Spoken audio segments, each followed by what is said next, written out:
கிறிஸ்துக்கள் அன்பான தேவனுடைய பிள்ளைகளே, ஆண்டவரும் உலக ரட்சகருமான இயேசு கிறிஸ்துவின் நாமத்தினால உங்கள் எல்லாரையும் வாழ்த்தி ஆசீர்வதிக்கிறேன். இந்த ஜனவரி மாதம் 2ஆம் தேதி மங்கள வார்த்தை நிகழ்ச்சி மூலமாக உங்கள் ஒவ்வொருவரையும் நேரடியாக உங்கள் வீடுகளிலே பார்க்கிறது எனக்கு ரொம்ப ரொம்ப ரொம்ப சந்தோஷம். கர்த்தர் உங்களை ஆசீர்வதிப்பாராக. நேற்றைக்கு நியூ இயர் எப்படி போச்சு? நல்ல சந்தோஷமாக போச்சா? ஆமாம், சிலர் யோசிக்கிறீங்க 1ஆம் தேதியும் அதுவுமா இந்த வருஷம்தான் வீட்டில் சண்டை இல்லாமல் 1ஆம் தேதி முடிஞ்சு, இல்லைன்னா ஜனவரி மாதம் 1ஆம் தேதி எங்கள் வீட்டில் பெரிய ஒரு ஜலப்பிரளயமே நடக்கும், ஒரு பெரிய சண்டை பஞ்சாயத்து நடக்கும். இந்த வருஷம்தான் எப்படியோ ஆண்டவர் கிருபையில் நல்லபடியாக 1ஆம் தேதி முடிஞ்சதுன்னு நிறைய பிள்ளைகள் நிம்மதி பெருமூச்சு விடுகிற இந்த நேரத்தில் ஆண்டவர் உங்களுக்கு இன்னும் ஒரு புதிய நற்செய்தியோடு கூட இன்றைக்கு உங்களை சந்திக்கிறாரு. ஸோ கர்த்தர் உங்களை ஆசீர்வதிப்பாராக. எடுத்து வாசிங்க ஏசாயா 43:19. இதோ நான் புதிய காரியத்தை உங்களுக்கு செய்கிறேன், இப்பொழுதே அது தோன்றும். புதிய வருஷத்தில் இப்போ தான் நம்ம அடி எடுத்து வச்சிருக்கிறோம். இந்த 2வது நாளில் ஆண்டவர் சொல்கிறாரு, புதிய காரியத்தை நான் உங்களுக்கு செய்கிறேன், அது இப்பொழுதிலிருந்து தோன்றும். நாளையிலிருந்து இல்லை, நாளை மறுநாள் இருந்தல்ல, இன்னைக்கு சாயங்காலத்தில் இருந்தல்ல, இப்பொழுதே. அப்படின்னா இதை கேட்குற ஒவ்வொருவருக்கும் இப்பொழுதே ஒரு புதிய காரியத்தை கர்த்தர் செய்ய போகிறார்.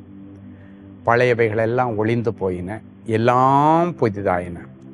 சிலர் யோசிக்கிறீங்க, இன்னைக்கு புதுசாக ஏதாவது ஒன்று ஆண்டவர் செய்யணும்னா முதல்ல என்னுடைய சிந்தையை ஆண்டவர் புதுசாக மாற்றணும்னு நீங்கள் நினைக்கிறீங்க. உங்கள் மைண்ட் வாய்ஸ் ஆல்ரெடி ஆண்டவர் கேட்டுருச்சுன்னு நினைக்கிறேன்.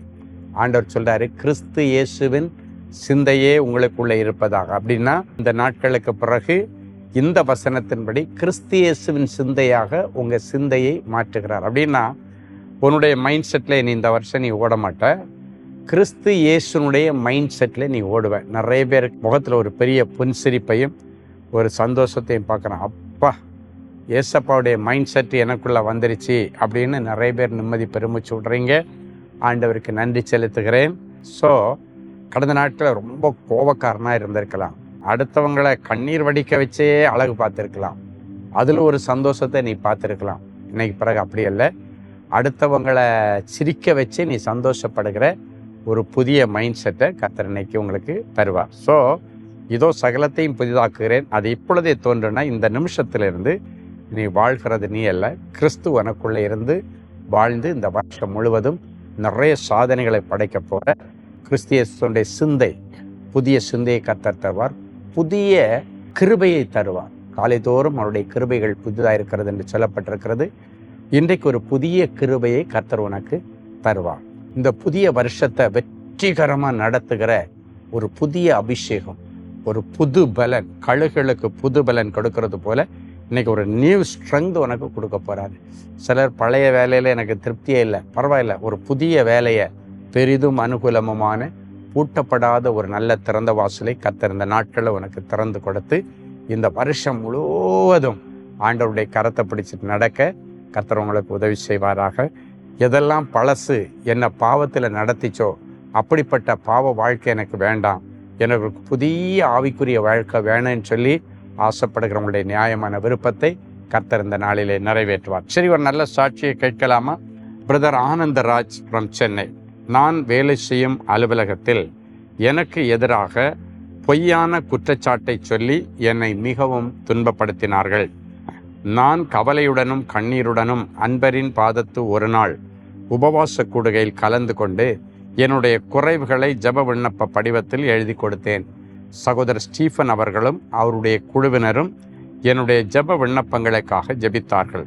மேலும் தொலைபேசியிலும் என்னை அழைத்து ஆறுதலாக பேசி வேத வசனங்களை சொல்லி ஜெபித்தார்கள். அந்த ஜெபத்திற்கு பிறகு என் மீது பொய்யான குற்றத்தை சொல்லிய அந்த குறிப்பிட்ட நபரே ரெசிக்னேஷன் லெட்டர் கொடுத்து வெளியேற கர்த்தர் உதவி செய்தார். தேவனின் அன்பு ஊழியங்களில் எனக்காக ஏறெடுத்த ஜெபத்தை கர்த்தர் கேட்டு நான் வேலை செய்கிற இடத்துல கர்த்தர் நன்மையான புதிய காரியங்களை எனக்கு செய்தார். கண்களை மூடி ஜெபிக்கலாமா? அன்பான ஆண்டவரே, உமக்கு நன்றி.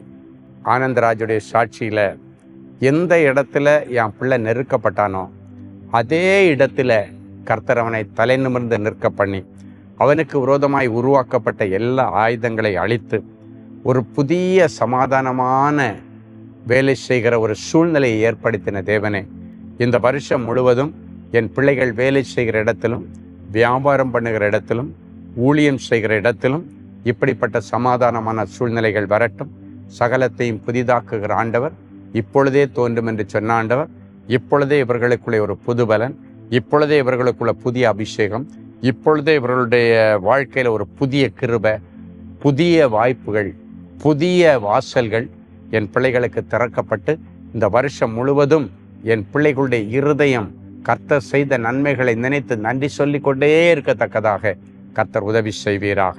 இந்த நாள், பிறந்த நாள், திருமண நாளை நினைவுறுகிற பிள்ளைகளை ஒரு விசை கண்ணோக்கி பாரும். உன் விசுவாசம் பெரிது, நீ விரும்புகிறபடி உனக்கு ஆக கடவுது என்கிற மங்கள வார்த்தையின்படி கர்த்தர் அதிசயங்களை செய்கிறதற்காய் உமக்கு நன்றி.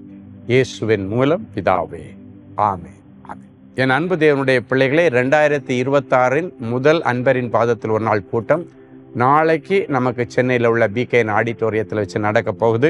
ஸோ நீங்கள் எல்லாரும் இந்த முதல் கூட்டத்தில் கலந்து கொண்டு தேவனுடைய ஆசீர்வாதங்களை பெற்றுச் செல்லுங்கள். கர்த்தர் உங்களை ஆசீர்வதிப்பாராக. God bless you. அன்பு தேவனுடைய பிள்ளைகளே, இந்நிகழ்ச்சியின் மூலம் நீங்கள் பெற்றுக்கொண்ட ஆசீர்வாதங்களையும் உங்கள் ஜெப விண்ணப்பங்களையும் அனுப்ப வேண்டிய முகவரி: தேவனின் அன்பு ஊழியங்கள், Vinayak avenue, OMR road, Okkiyam, Thoraipakkam, Chennai 600097. மேலும் 24 மணி நேர ஜெப உதவிக்கு 044-547-999 மற்றும் 9941950999 என்ற எண்களுக்கு தொடர்பு கொள்ளுங்கள்.